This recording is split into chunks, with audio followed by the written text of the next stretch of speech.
Everyone, क्या आपने कभी सोचा है कि 3000 से 4000 के बजट में आप एक ऐसी प्लेस घूम के आ जाओ जहां से आपको फिर दोबारा आने का मन ना करे।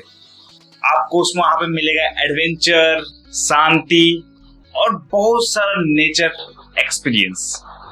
तो आज इस एपिसोड में हम आपको बताएंगे कि आप मिनिमम बजट में वो प्लेस कैसे घूम सकते हो। तो वो प्लेस का नाम है नासिक, और नासिक ये पूरे टूर है 3 से 4 दिन का। तो 4 दिन में आप 4000 में पूरे अच्छे से नासिक घूम लो, वो हम आपको गाइड करेंगे। तो चलिए शुरू करते हैं हम। और इन सभी जगह की हमारी सेपरेट वीडियो YouTube पे अवेलेबल है, तो आप जाके चेकआउट कर सकते हो। आपको काले राम मंदिर से लेके आपको पंचवटी और हरियर फोर्ट की वीडियो आपको हमारे YouTube चैनल पे मिल जाएगी। तो जल्दी से जाइए और चेकआउट करिए।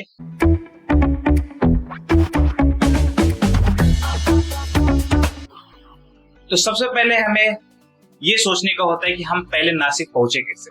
तो नासिक पहुंचने का 2-3 तरीका है। सबसे पहले अगर आप ट्रेन से जाना चाहोगे तो train is very good transport, और अगर आप फ्लाइट से कहीं किसी और स्टेट से अगर फ्लाइट से जाना चाह रहे हो तो आपको मुंबई में उतरना पड़ेगा, फिर मुंबई से आपको फिर ट्रेन या गाड़ी करके आपको आना पड़ेगा।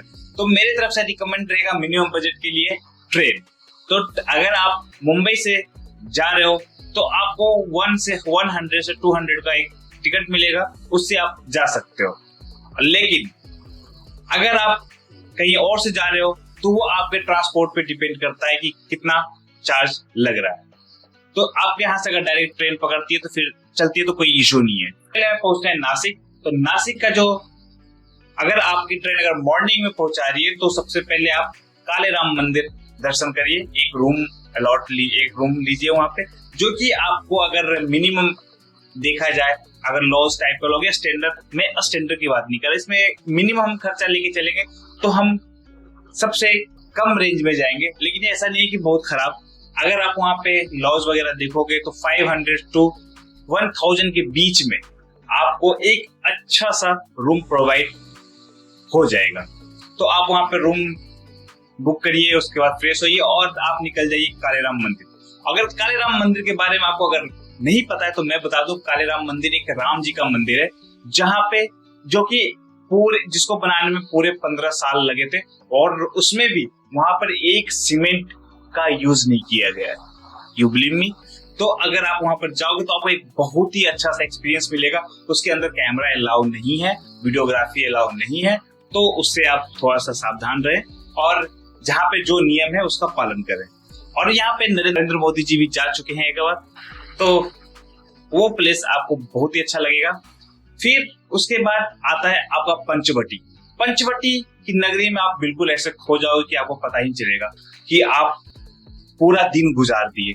पंचवटी में आपको बहुत सारी चीजें मिलेगी, जैसे कि आपको सीता गुफा और बहुत सारी चीजें, एक स्टेचू है राम जी का 70 फुट का, तो वो भी आपको देखने के लिए मिलेगा। तो आप एक दिन में पूरा पंचवटी घूम सकते हो। और घूमने का सबसे सिंपल तरीका है, एक ऑटो बुक कर लीजिए। ऑटो का आपका जो, अगर आप 3-4 लोग हो तो ऑटो का फेयर पड़ेगा आपको 500। तो 500 में आपको वो पूरे पंचवटी घुमा देंगे और नासिक भी। और जैसे ही आप पंचवटी घूम लेते हो उसके बाद आप निकल जाइए पांडव लेनी के लिए। तो पांडव लेनी में आपकी टिकट लगेगी 25 टू, और फॉरेनर के लिए अलग टिकट है। तो अगर आप जा रहे हो तो वहां पे आपको टिकट लेना पड़ेगा। और वहां पे एक नियम और भी है कि आप सेल्फी स्टिक यूज नहीं कर सकते। आप वहां पर वीडियो रिकॉर्ड कर सकते हो, वीडियो बना सकते हो, फोटो ले सकते हो, लेकिन आप सेल्फी स्टिक और गिम्बल वगैरह का यूज नहीं कर सकते। वहां पर पांडव लेनी में आपको मिलेंगे 21 कैब। छेड़िया थोड़ी सी पूरा खोद के बना हुआ है, तो वो आपको एक अलग सा एक्सपीरियंस देगा। पहले तो आप कभी भी वहां पे दोपहर के टाइम में ना जाएं, जब आप गर्मी का सीजन हो तो। और जब भी आप वहां पे विजिट करें तो 3 से 4 बजे के तक वहां पे पहुंचे, और 1 से 2 घंटे के बीच में आप घूम के नीचे अंधेरा होने से पहले आ जाए। नीचे उतरोगे 5 से 6 बजे तक आप चले जाओगे आरती के लिए। तो गोदावरी जी की आरती में आप वहां पे सम्मिलित हो सकते हो।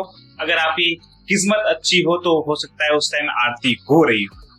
ऐसे मुझे लगता है वो सीजनल आरती है, तो आई थिंक वो हमेशा नहीं होती है, लेकिन अगर आप जिस टाइम में गए और उस टाइम में हो रही है तो वो बहुत ही अच्छी चीज है। गोदावरी जी के आरती के आसपास आपको बहुत सारे मंदिर भी मिल जाएंगे, जो कि आप वहां पे घूम सकते हो, आशीर्वाद ले सकते हो और माथा टेक सकते हो। फिर उसके बाद आप अपना डिनर करिए और रेस्ट कीजिए। फिर आप निकल जाइए नेक्स्ट मॉर्निंग में। आप कम से कम आप 6 बजे तक वहां से निकल जाइए, और 6 बजे निकलते ही आपको त्रिम्बकेश्वर टेम्पल के लिए निकलना पड़ेगा। वहां से आपका जो फेयर लगेगा 100 से लेके 200 के बीच में लगेगा, क्योंकि वो डिपेंड करता है कि आप कौन से मीडियम यूज कर रहे हो। आप बस से जा रहे हो या फिर आप छोटी गाड़ी से जा रहे हो। मैंने जो गाड़ी से ट्रेवल किया था उसमें 150 का मुझे किराया देना पड़ा था। तो आप वहां पर बस या अपने गाड़ी से त्रिम्बकेश्वर टेम्पल पहुंच जाइए 2 आवर के बीच में। और जब आप त्रिम्बकेश्वर पहुंचते हो तो जल्दी से वहां पर एक रूम बुक कर लीजिए, जो कि आपको मिनिमम जो प्राइस पड़ेगा वो सीजनल अनुसार वो चेंज होते रहता है। जो मैं स्टे किया था वहां पे मैंने एक सिंगल रूम 700 का बुक किया था। तो वो आप पे डिपेंड करता है कि आप धर्मशाला में रहना चाहते हो या फिर आप रूम लेना चाहते हो। धर्मशाला में आपको 300 to 500 के बीच में आपको धर्मशाला में रहने के लिए मिल जाएगा, और अगर आप रूम बुक करोगे तो 700 to 1000 के बीच में आपको रूम मिलेगा। तो आप रूम लीजिए, सामान रखिए और दर्शन के लिए निकल जाइए। और दर्शन करने में आपको लग जाएंगे कम से कम तो 3 से 4 घंटे। और जब आप वहां से दर्शन करके आते हो फिर आप निकल जाइए लंच करके, आप वहीं से निकल जाइए। अगर आप होटल में आ गए तो फिर आलस के कारण जा नहीं पाओगे, तो आप वहीं से निकलिए ब्रह्मगिरी पर्वत के लिए, जो कि वहां से 36 किलोमीटर की दूरी पे। आप एक ऑटो बुक करके वहां से जा सकते हो, और जो ऑटो का किराया वो जो फेयर लगेगा वो लगेगा 500 to 600-700 के बीच में लगेगा। तो आप शेयरिंग में भी जा सकते हो और अकेले भी जा सकते हो। अगर अकेले जाओगे तो आपको पूरा पे करना पड़ेगा, अगर शेयरिंग में जाओगे तो आपको 200 अप्रोक्सीमेटली 200 का खर्चा आएगा। तो आप ब्रह्मगिरी पर्वत पे जाके आप वहां पर एक सुंदर नजारा और एक हरियाली का मजा ले सकते हो, और वहां पे मंदिर भी है जहाँ पे आप दर्शन कर सकते हो।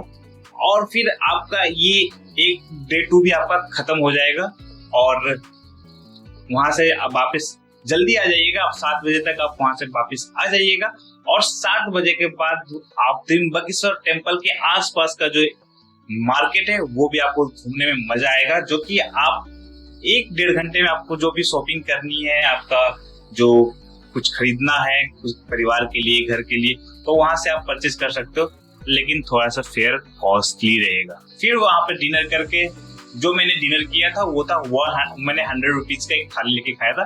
Test that is not very good, but हाँ पेट भर गया था। और रेस्ट के बाद 3rd डे के मॉर्निंग में आप उठिए और 7 बजे तक आप ऑटो पकड़ लीजिए। मैं यही रिकमेंड करूंगा कि आप हमेशा शेयरिंग यूज करने की कोशिश करिएगा, क्योंकि जब आप डबल जाते हो या ट्रिपल जाते हो तो वो आपका जितने भी फेयर होती है वो कंट्रीब्यूट हो जाती है। लेकिन अगर आप अकेले जाते हो तो वो पूरा आपको देना पड़ता है। जैसे कि मेरे साथ कोई भी जाने के लिए मिला नहीं, तो मेरे को अकेले जाना पड़ा था, जो कि मैं 500 दे के गया था।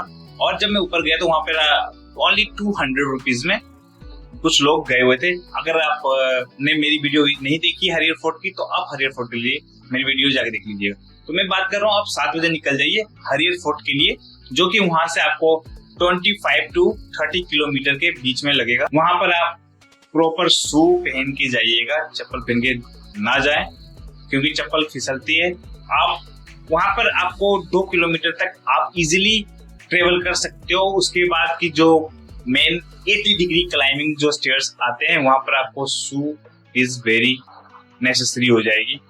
तो आप हमेशा शू और फ्लेक्सिबल कपड़े पहन के निकलिएगा, जैसे लोअर हो गया और टी शर्ट्स हो गए, उस तरह के टाइट कपड़े मत पहन के जाइएगा। तो हर एक जगह पे आपको आने के लिए एक शॉप मिल जाएगी, तो आपको उतनी टेंशन लेने की जरूरत नहीं पड़ेगी।